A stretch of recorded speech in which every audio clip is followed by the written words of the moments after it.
Yeah, it's recording. Oh, sweet. Okay. 5, 4. Okay. All right, yeah. So, hey, what's up, everybody? We're on the War Hippies podcast. This is Brian here, aka Wheat. My boy Zach here next to us, and we're here talking to Pond View. Woo! Hello. Oh. What'd you say? Sorry. Can you hear me? Yeah, now I can. Yes, yeah. What's going on, fellas? How's it been? You know, not too bad. Yeah, nothing really. Not complaining. You know, Doing some recording. doing some recording. Lots of fun. Basically, how we've been spending the past 6 months, but I'd say it's been a good time. Oh, fucking excellent. All right, yeah. So basically, like, just the way we start this off, just give us like a little bit of background and how you guys kind of formed and started writing music. Just the basic shit. Nice. Who wants to start? You. Who wants to start with the memory? Luke does. Luke does. So we all went to high school together, so I'd say that's probably the only reason we know each other. But we became good friends, and then we started writing a lot of really bad songs together because we just didn't know what else to do during the day. But then over time that developed into trying to write anything that wasn't trash together, and still don't know if that's happened yet. We're still working towards it, but hopefully it's not garbage. But yeah, so we've been doing this for like 3 years now, probably, and we're just Sound going. Yeah, you guys got a very tight sound to you. Thank you very much, dude. So, next thing I want to have you guys do is just say your name, what you do in the band, that kind of stuff. All right, we're gonna start this Cool. way. I'm Josh. Play the bass. Woo! Yeah. Yeah. I'm Luke. I play guitar and keys sometimes if we need them, and vocals. I sing. I'm the singer. I'm Matt. I play the drums. And that's Matt. He plays the drums. So it's a power trio. I'll say it. Yeah. So, when did you guys first start using instruments? I've been playing since I was a little kid, but then we all kind of learned together after we started making stuff. But I don't really know for them. What do you guys I started playing bass Me and Josh started at the same time. Yeah. A little fun fact. About 4 years, 5 years ago, maybe? Yeah, 4 or 5. That's pretty Something like that. I should be a lot better for 4 years. Yeah, but, the more you think about it. It's kind of a bummer when you think about it. But Guys,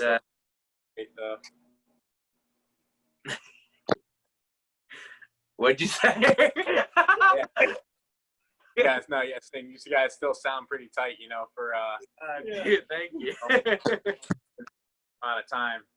You guys got to step forward for sure. Is there anything that specifically drew you to your specific instrument of choice?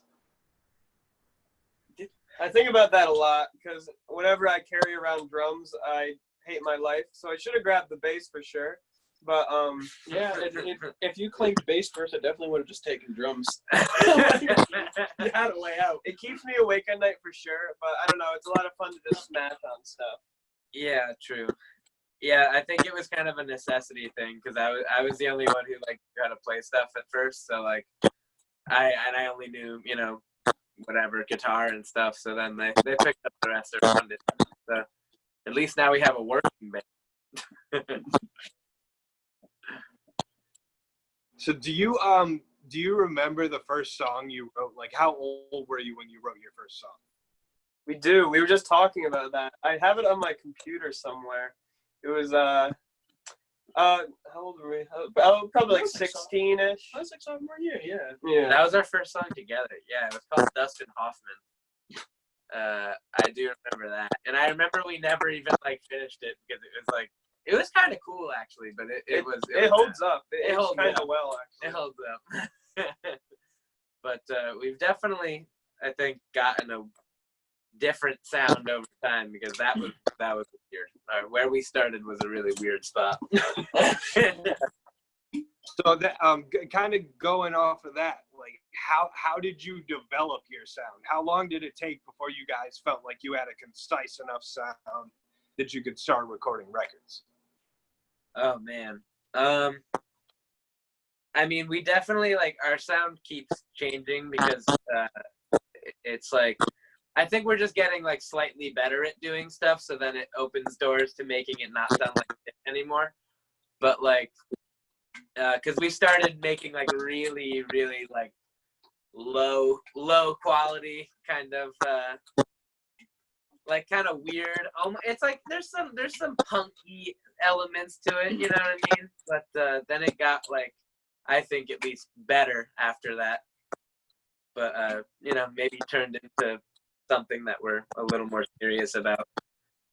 But I don't really know how we got here because it keeps getting worse too. So I don't know. Who knows? Best way to go about it, man. You just fucking let it evolve naturally, you know, and that's Exactly. world. That's how you listen to their first album to their latest album, and it's like, you know, it's like a journey. You know, that's at least part of me, you know, to watch the journey. The best part. I really love that kind of stuff and just like seeing where time takes you. But yeah. So your album Fungus, which I listened to probably about 4 times now, Damn. is Thanks. incredible. I listened to it the first time and it had like some sort of playback ability that I don't get from a lot of other. Your songs were catchy, like I was singing them in my head. Thank you. And I think that a lot of bands can like sound good together, but don't necessarily have that aspect to them where you want to go back and listen to it again. So, Oh, awesome. Thank you very much. oh, you're welcome. Can you explain to me how the process of recording that album started? So I think this is when we developed our current process, which is I just record like demos where I'll play all the instruments and like kind of figure out how the song is gonna look, and then I'll write it. I'll send it to them. They'll learn, the song, learn the structure. They'll make their own parts to it, and then we just come and record it all back like a second time. So kind of a long process, but it's better than it was before, which was like trying to do it all together, and then it ended up just being all weird. So, but I think it's definitely become a little more efficient. Who knows? Yeah, so you find it's like it produces a better quality to sort of record it almost in a separate sense, and rather than try to capture it all at once, and sounds are kind of fighting with each other and whatnot. Yeah, and it leaves a lot more time for like sometimes you just have to let a song like sit with you for a little while before you're like, oh, I don't know if I even like this yet. So it lets that happen where we can listen to it a lot and be like, oh, this sounds good, let's make it better. Or if it sounds bad, we just don't think about it. Yeah. But, yeah. No, for sure, definitely. So what do you guys use to record? Maybe like 57 to it. Yeah, mostly 57s. We got a big like MX 900 or some shit. I like that one. I use that one for like vocals and just like it's very roomy, like has a lot of room noise. And then we have like a drum mic like setup thing outside. But other than that, it's basically we just use like the same 5 microphones and that's but it works, But producing it is kind of where it gets a little harder. But because I noticed I was checking out your live set too on the Asacat radio there too, and Yeah. I'm a big live music dude. I feel like the true like essence of a band can be really seen and heard through how they perform live too, and that's when I noticed how tight your guys' sound was too. So I want to maybe ask like how you go into the specifics of getting that live sound too, because I know especially as a fellow drummer too, your kick drum there sounds fucking amazing live, man. Thanks, dude. Dude, that's sick. I think it's because we hang out all the time, and just playing together is just a normal thing that kind of happens, even if you're practicing or not. It's just kind of something you do. So eventually, it's just like it's like second nature. And then with our like friend power, you can't really go wrong with that. Because if you don't have charisma with the other people, it's not really going to sound good whether you force it or not. We got mad friend power. That's basically all So that's much fueling friend it. power. Lots Overwhelming. of friend power. Chemistry, if you would. Yeah. Mm. Might be an even better word than friend Might power. be a better word than friend power. I don't know.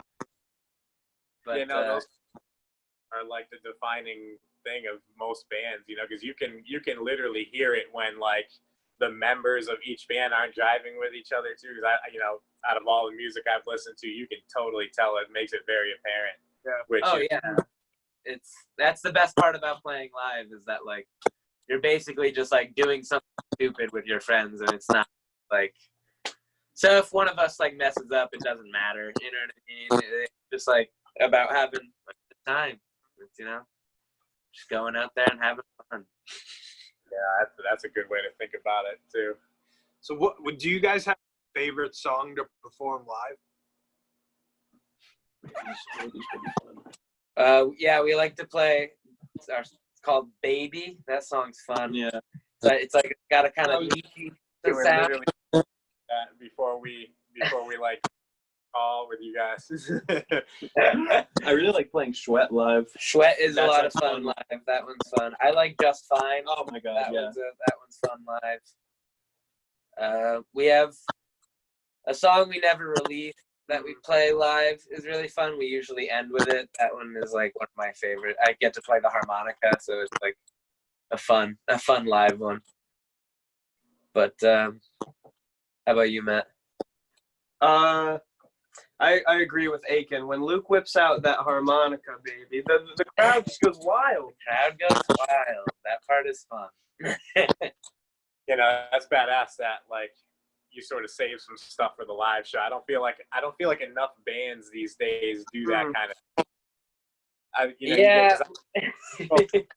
Like from across all kinds of genres, and I've been to so many live shows, and it's like bands, they just play like exactly what's on the record and stuff. I really appreciate it when guys sort of branch out and do some stuff sort of that's off the studio recording. Yeah. Yeah, it's fun. It makes it. If anyone cares about it, it would make it special. Like, I mean, it was also kind of an accident because we tried to like record that song for one of our albums, but it just like didn't fit. So we were just like, whatever, keep it as a live song and then leave it alone. But it's nice having certain ones that you only play, sometimes. I think that's cool.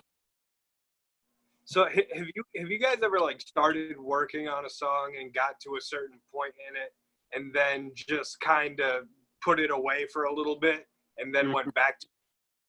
Well, a bit more than a little bit. Yeah, so we've had Every songs day. that we have completely scrapped because they just don't come out as we expected, I guess. But especially with Fungus, like recording that album, we had like so many tracks that we recorded and were like ready to go, and then we decided to drop them because they just weren't. They weren't it, I guess. But maybe someday they'll see the light of day. But I'm gonna say probably not. So going into the future with your music, do you have any specific things you want to talk about in your songs or like styles you want to implement to switch up the way you've been doing it? Yeah, I mean, I know we like to try out a lot of stuff.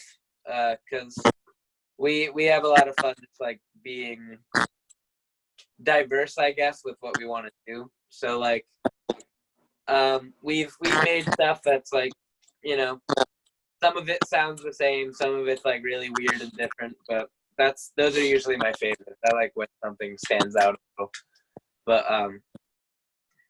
yeah, I mean, I don't really know. We're just kind of gonna keep going, keep doing what we're doing, and like keep getting weirder as we go because it's fun. You know? But do you guys have any specific styles you'd like to try someday? I don't know about styles, but the way we're going about recording in the future, I think, is going to change because we're talking to like a professional studio. So even though Luke has like a studio here, maybe it doesn't have all the assets of maybe a professional one would. So that would be a big step. Then we're sending our next project off to someone that mixes and masters. So even if the style isn't changing, the way we kind of go about it, I think, is going to evolve a bit. And hopefully it kind of resorts in like a better product. Yeah, and hopefully just like better quality over time. Just like, again, as you learn things, I think it just gets better. So like, you know, I guess the longer we go, hopefully we'll see some improvement in how we're doing. But yeah. Yeah, no, it's like over time you sort of just kind of gotta trim and like, you know, refine and polish certain things. And it's like, you know, like I not from a lot from drawing and stuff as an artist, because it's like, you know, you take an idea and you just keep kind of breaking it down and redefining it until the structure of it is nice and firm, and then and then system from there, the sky's the limit. Yeah, you know, what's up? Yeah, no. Oh, my bad. I'm sorry. What were you gonna say? I was gonna say, do you ever go back and listen to your songs and find like little bits that you wish you would have changed? Yeah, yeah, for sure. I mean, we released an entire song that we took down because we were just like, this is the worst thing we've ever done. we like had to just destroy it. But It had to be done. It had to be done. No, but I mean, we also like, you know, to make a long story short, we released like a second EP, and before we released it, like the computer at my house that we were recording it on, like lit on fire, and all the songs like got destroyed. So we had to release like kind of like the demos of them. So like I listen to that all the time, and I'm like, wow, I wish we could have done it better, just because it's still like really, you know, kind of bad. But that's fine, you know. We did what we had to do, but I just wish my computer didn't explode, I guess. Now years down the road, you'll fucking appreciate it. Looking back, you'll fucking listen to them old demos and be like, oh man, look at this. No, I know, that's gonna be cool. I still do it now, and I'm like, I can't believe we were doing this like even like a year or two ago. Yeah. Definitely Yeah. weird. You know, with consistency, like the progression comes quick. Yeah, you notice like after a year, 2 years, 3 years, it's like you can be in a completely different place. It's Oh yeah. No, I absolutely. I got this is kind of a weird question. Cool. And one that I like to ask a lot of people, and it's a tough question. What are your top 3 favorite albums each? I know mine. Go first, Luke. I know mine too, probably. Okay. I guess mine are kind of all like shitty, but I also love them. I'd say number 1 is Something Anything by Todd Rundgren. Good 70s album. I really like Presence, Led Zeppelin. I really like Nashville Skyline, Bob Dylan. Whatever that good one is by the Rolling Stones. There's a lot, but there's one in particular. Beggar's Banquet. All those. I like those. Big 70s guy. But what's yours, Matt? Mine are Pinkerton by Weezer. Nice. Probably Greatest Hits by Remo Drive. And then the Blue Album by Weezer. Double Weezer. Double Sick. wheezing in this joint. That's about all I know. Yeah, I was gonna say Greatest Hits by Remo Drive as well. Good album. Probably what's Remo's new album called again? Flower and a Weed? Portrait of an Ugly Man. Yeah, that's the song. Yeah, Portrait of an Ugly Man by Remo Drive and You and Your Friends by Peach Pit. Ooh, some new ones. New stuff. Those are I'm liking the new music. good albums. New music. New music is still good. How about you guys? Oh, Yeah. Turning it around on The old you. 360. Yeah, so try some. See, so I like, and it's an old, we're going back to 70s funk era, coming from my dad, who's a year plus bassist. I like, there's an album by Parliament Funkadelic called, what the hell is it called? Funkadelic versus the Placebo Syndrome. That's one. That's a And good then- ass album, dude. And I'd say from the hip hop side, I'd have to say the Marshall Mathers LP from Slim Shady from Eminem. And then on the heavy side, because I'm a metal enthusiast as well. So on the heavy side, I'd have to say perhaps The End of Heartache by Killswitch Engage. Sick. That's sick. yeah. I'd start off on the hip hop end. It would, Because the Internet by Childish Gambino. Nice, nice. Humbug by the Arctic Monkeys. Sick. Good album. I've been really fucking enjoying that new Peach Pit album too. Yeah, it's Isn't good. it dude? I It's really good, like man. it too. It grew on me like hard. Yeah, I remember the Every- first time I thought it was good, but like the second, third time it really starts to No, kick in. yeah. Every week I have a new favorite song from it. Yeah, I know. It's really good. Oh, fuck yeah. What else would I go with? I really like Revolver by the Beatles. Nice. Probably Yeah. my favorite Beatles album. Dude, That's a good one. I'm a Rubber Soul guy myself. That's a good one too. I'll have to think of more. It's a tough Yeah, decision. because another good one too, obviously, is like Paranoid from Black Sabbath, and Yep. then Black Sabbath 1, 2. That's true. Christ, yeah, there's so many. It's like that's so hard. That's a tough question. So what That are is a like tough your question. what are your guys' influences when it comes to writing specifically? What'd you say? No. I know mine for drumming, so I can cut Luke off. Yeah, Cut me off. I'll come back later. My favorite drummer is Meg White, because I'm pretty sure deep down she doesn't know what she's doing, but she looks like a badass doing it. That's So true. it's pretty sick.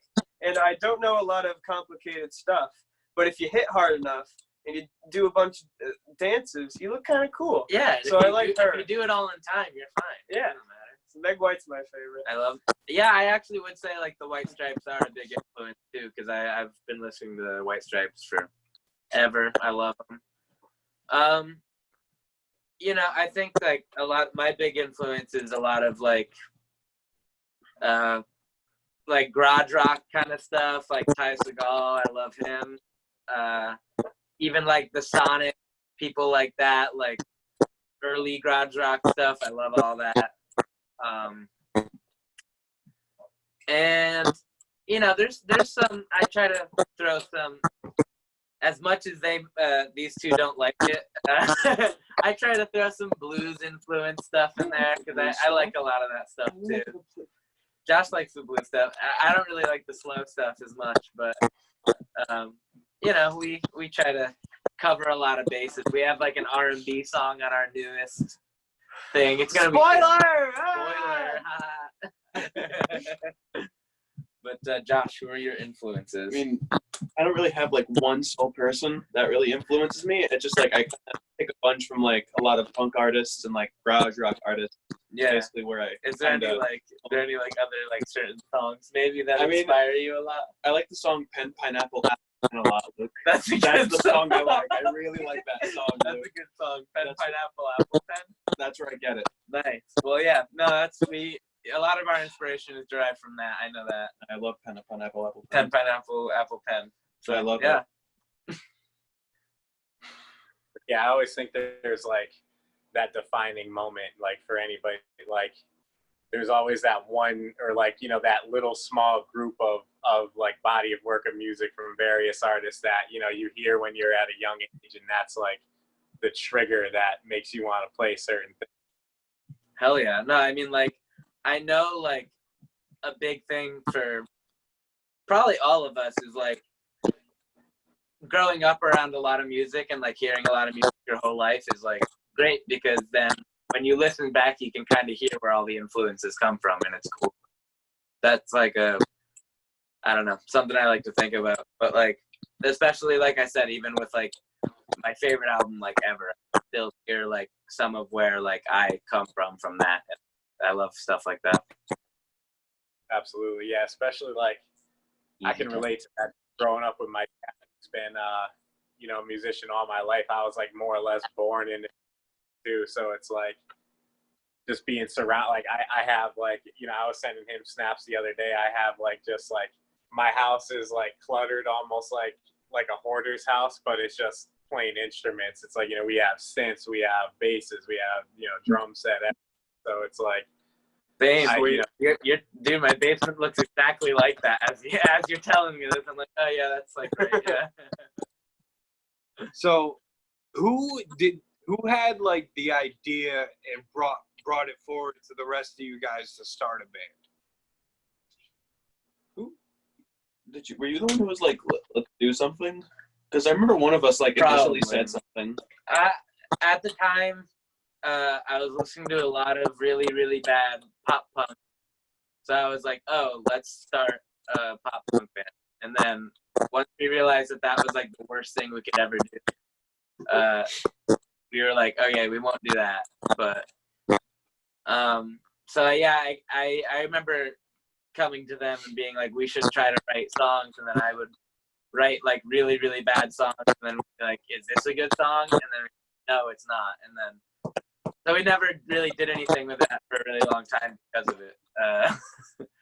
But so, yeah, I guess I made them start playing instruments, and then we figured it out later. But but like I think with us, because we're getting like, you know, attempt at putting out some stuff too. You know, my guy Zach here has already put out, you know, some good solo projects on the hip hop end and whatnot. yeah, So, Nice. sick. yeah, we've been we're sort of in that same phase. We're like trying to find the experiment and whatnot, and because it's like, you know, he's been doing for a while. My dad's been doing music his whole life, and I've sort of like wanted my whole life to actually put out music, even though I've like been playing all my life. Always been like more the, I guess you could say, like the hobby aspect, where it's like it wasn't until the past 5 or 6 years where because I've been playing 13, and it wasn't like the past 5 or 6 years that I actually started to like take it seriously. And then when he brought up the idea, not only for the podcast we're doing right here, but to also make some music, it was just like that like little moment that kind of clicked. Yeah. No, that's sick, dude. And it's like, it's great when you finally can like start doing what you want to do. It's like such a good feeling, especially like releasing music or like starting to record it. Like it's always such a big like rush of, it's just a cool feeling, you know? It's in the feels. Yeah, feels. My favorite part about music, I've been making music for like, I would say 8 or 9 years now. And ever since day one, ever since I wrote my first song, my favorite part about making music is you start with absolutely nothing and slowly build it into a song. You take that song and slowly build it into an album. And then next thing you know, 10, 15 years down the line, you got like 4 or 5 albums to your name. You've established a name for yourself. And it started with just nothing. Yeah. Yeah. No, it's really cool. And especially like, you know, I mean, if you can, I don't know, like we record music so fast here and like, you know, we just make dumb demos all the time and all that. And it's so cool to like think that it really it came from nothing. It is really, it's a very cool thing to think about. Yeah, so you guys could see you've almost like hit that momentum sort of in the recording process to just like produce it, you know, putting stuff out and, you know, getting stuff accomplished regularly. That's got to be a pretty nice feeling, having like finished work to listen back to and everything. Yeah, No. it's fun. So when you guys are working on a song and one of you gets like stuck, does that ever happen where you can't figure out? Come on, guys. You don't. Okay, so pretty often, yeah, I get stuck. Oh,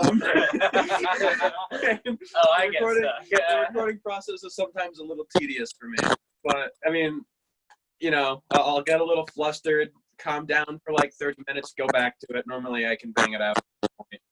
So there's really no stress on it for us. Yeah, we like to make sure that it's not like a horrible experience. Mostly of the past, though. What? Right? Yeah. He's been one take Josh. He goes, Yeah. blah, blah, blah, and it's done. Yeah, Recently, done. One take Josh has been killing it. Yeah. But no, I know we definitely like, especially certain songs we struggle with. I don't know why. Sometimes it's the easiest shit, but it'll just like ruin he your day. usually is the easiest. Yeah, stuff. usually it's is the weird. easiest. Yeah, but it's just like sometimes stuff starts to get to you. As soon as you make a song that's over 3 minutes, recording it is the worst thing in the world because you have to go back and you have to do it every single time, over and over again. And sometimes you'll hit like a mute back. Sometimes you'll At hit the the end. wrong note. Yeah, just It's like stupid, oh like, okay, I did that. It's like, worst. That's the worst feeling ever. But whatever. so we've definitely all been there. We've struggled. Blood, sweat, and tears is what goes into our music.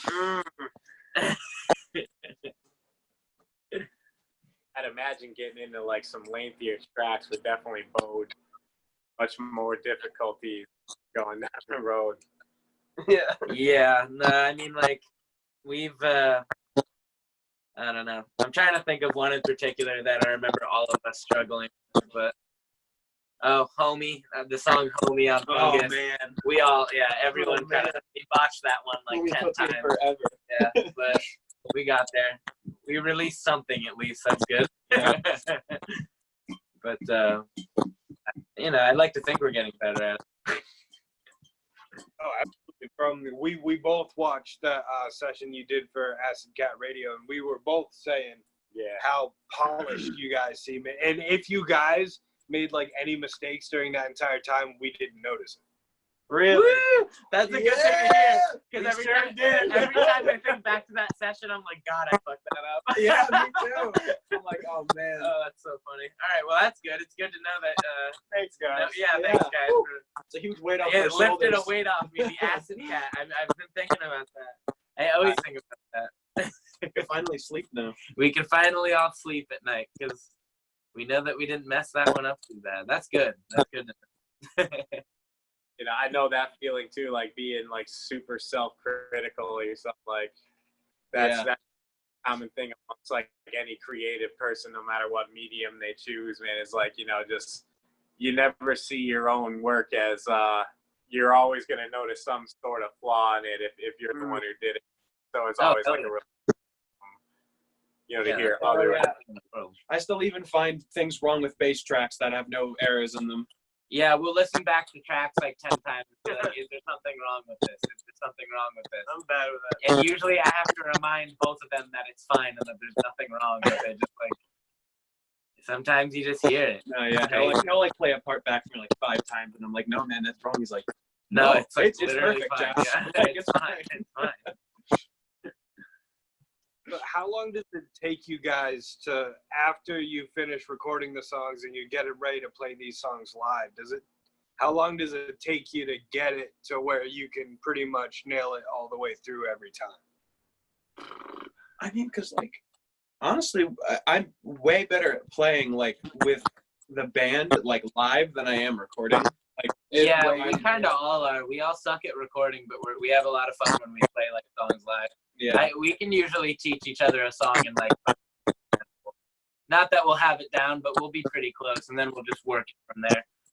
But We rehearse for like 2 days before a show typically. yeah, Like 2 sessions. yeah, we yeah, exactly. Before a show, we do like 2 pretty long rehearsals, and then we're usually fine. Or if it's a big boy show, maybe we throw in 3. Maybe Who we'll knows? throw in You 2 know? for it. Yeah, get a little crazy, but too bad we haven't had a big boy show in a while. That makes a lot of sense too, because like live, I feel like you could really feed off each other's energies much more. You know, as like I was saying before, the live performance is like where I personally get the essence of like any kind of band or artist that I like. So it's, yeah, I feel like you could it'd be almost the adrenaline and everything flowing it'd make a sort of a better connection, a better bond between what's going on, rather than kind of doing everything sort of spaced out in the studio. Yeah. No, for sure. That's why live is the best. I mean, there's nothing like playing the songs you've been working on for so long. Like finally playing them live is like the coolest thing. But hopefully someday we'll be playing live again, and that'll be cool. That'll be exciting. But until then, we'll just be dreaming about it. So what's the most exciting or like your favorite show you've ever played? Toads. Best video. Oh yeah, this video was This cool. video is really good. I was thinking Toads because Toads was Yeah. cool. Yeah. Well, we played Toads in like January. That was pretty sweet. That was a really good show. We had a lot of fun, and obviously playing Toads is always like a big deal for Connecticut bands because it's like one of the bigger venues around here. So that's a cool feeling. But then right before that show, we played. There's this place where is that, Hamden? Yeah. Called Best Video. It's like a stupid little coffee shop. But it's really, really cool there, and we played like a really, really good show, and there was a lot of people, so that one was just a lot of fun. We organized the show ourselves, which is kind of cool. Yeah, that was fun. With our friends Anchor and Tate and Silas, and we brought in about like 70 people, and I know like 10 people total in real life, so that's pretty impressive. I think. That was a fun night. It was a good pull. It was a big crowd, and the place is so small that when there's like 20 people in there, it looks like it's packed, but that place was like shoulder to shoulder, and it was Yeah, cool. you like couldn't walk through it, and it's a proud feeling to know that like people like kind of care. Yeah, even if knowing someone like even gives a little bit of it, it's like pretty cool. That's fun. It's always that like beginning period, where you're just like continuously putting shit out, and it seems like no one gives a fuck at all, and it's Yeah. like that's what makes or breaks a lot of people, I've noticed, because some people can succumb to that very easily, and then they kind of hang it up with whatever they're doing, so the people that push through, I feel that's also like a prime factor in like the evolving of their sound too, because you can tell they've been through it a little bit and they paid their dues, anybody that absolutely. No, I mean, like, I don't think anyone gets famous off of one hit, you know what I mean, or like one thing. So like, you gotta put in the work a little bit, but maybe if we're just resilient enough, people will care about us. But We got pretty lucky, I think. we did get lucky. We released our first EP while we were in high school, Really easy to get people to listen to stuff in high school. We used to tape flyers up, and then the principals would take them down. Yeah. But it was easy to get it to people's ears because nothing's happening in high school. Nobody cares. But and then you have all of these people in the same spot. It's really easy to get streams and stuff. Yeah. And then we did our first open mic at our high school, and that went really well. It was a really easy way to get yourself out to a very concentrated audience. It's a bit Yeah. harder now, I think. It is harder now because it's just like we don't really know who we're trying to advertise to and who we're making music for. That's People I mean, go we're, their separate ways. and yeah, stuff. we're kind of just doing it all for ourselves at this point and hoping that no one will care about it. But like, you know, yeah, I mean, obviously, like it's definitely a totally different experience trying to like get music out there now because everyone's doing it. So you kind of like find a way to make it your own thing. But like, you know, trying new stuff. We'll see. Yeah, it's an interesting take on it because I have the same thing sort of parallel, like not just with music, but like I've been doing art and tattooing for much longer than I've been like officially doing music, and I noticed the same sort of parallel where you know, fucking what the hell was I talking about? I'm losing my train of fucking thought right here. Yeah. Honestly, I don't remember either, so you're fine. Like a concentrated audience. Oh yeah, we were talking about like audience and like advertising kind of. I forget. No, Yeah. Yeah, so it's like the word I was looking for, was like oversaturation. I've noticed that with a lot of native media, especially within like the internet, social media. Like as much as it's a good thing, I notice that it can be sort of a hindrance as well, like as you were mentioning, because you don't necessarily know who exactly your target audience may be. You're just kind of throwing it out there for, you know, whoever may fuck, whoever may.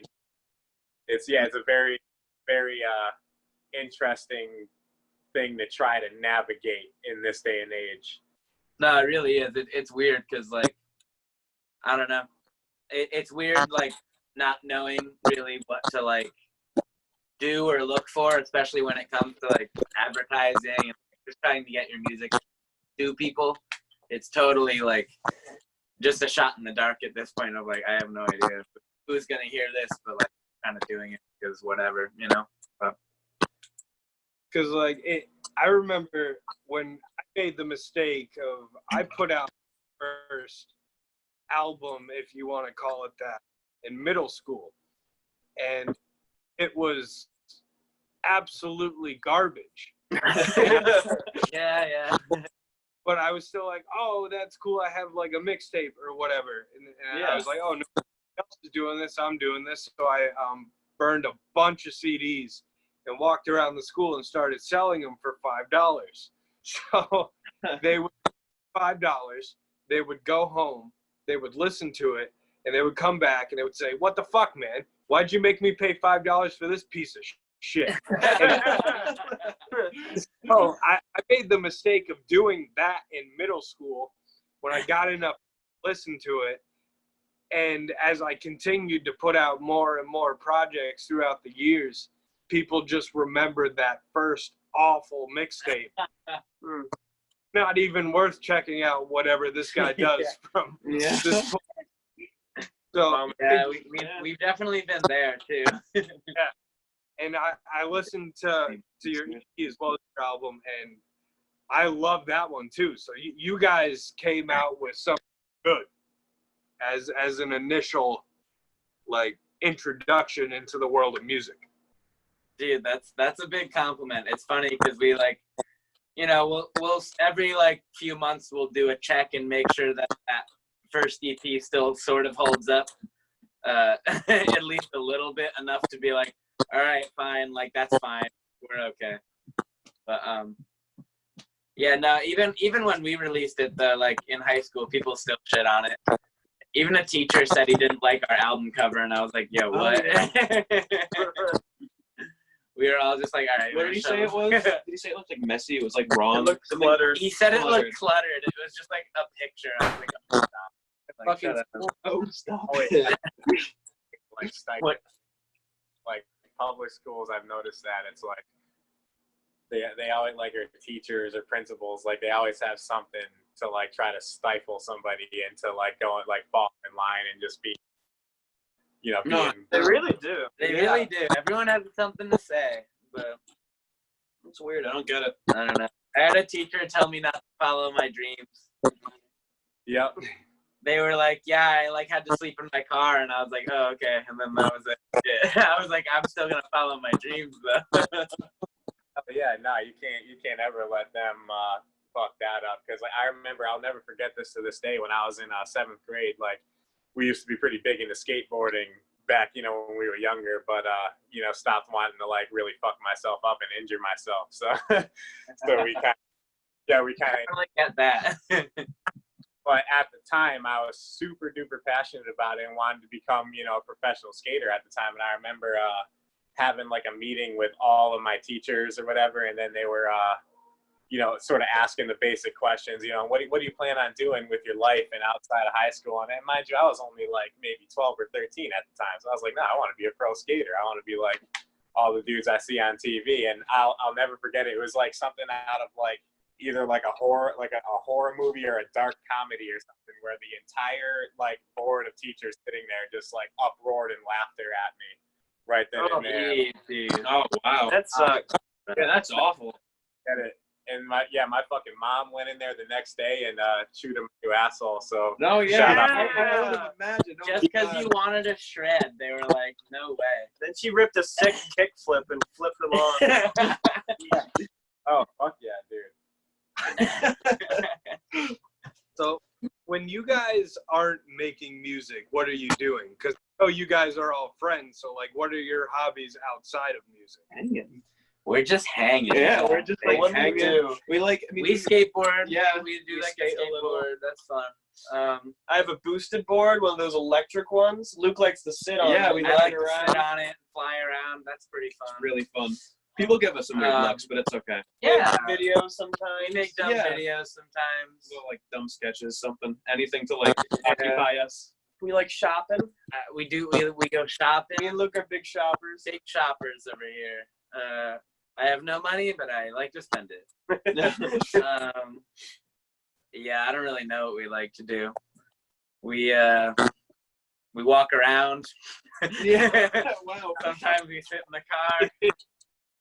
We went for a hike the other day at a dinosaur park. That was cool. Hike's a we strong went to word. New Jersey recently. Oh We went to God. New Jersey We're in paradise. We're in paradise. We went to Atlantic City to go to Rainforest Cafe.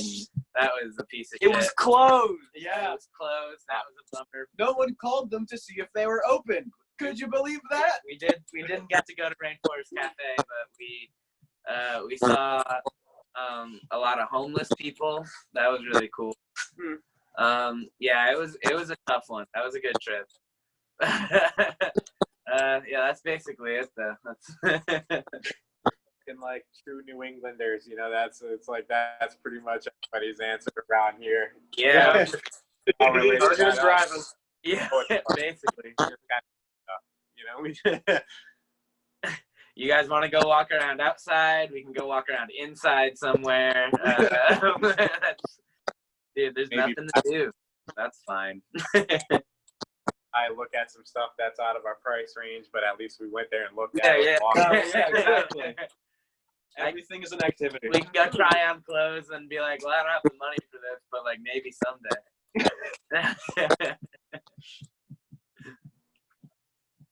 But yeah, guys, thank you guys so much for sitting down to talk to us. Dude, of Yeah, course. thanks for having Thank us. you for having us. Yeah, we were really excited for this. Yeah, means a lot. Love what you guys are doing too. Love a local music podcast. There's like Yeah, kind of no. not, so We really appreciate that as well, especially, you know, because obviously, you know, we're just starting out too, so that definitely means a lot to get some good feedback from guys like yourselves, especially, you know, since you know, dude, you're obviously- already killing it. You got Yeah. Kim Normal on here. That's pretty good. I know they have like a solid internet presence, so that's very cool. Already making big moves. Hell yeah, no, we appreciate it well, man, especially you know, having guys out here that have that are experienced, you know, dudes that sound tight, dudes that have, as obviously, as you know, we've said on I think a couple of past little intro episodes we did out, a couple little demos we put out, we were expressing how we really want to learn from people too. So it's like, you feel like it's an awesome exchange of knowledge too, especially, asking you guys some questions about how you guys, do your thing and really get into it. So it's been cool talking. Dude, it's been awesome. Thank you very much for having us. It was very, very cool. Absolutely. Thank you guys. Dude, of course. Peace Later, out. guys. We'll see you later. See you, boys. Have a good one. What'd you say? I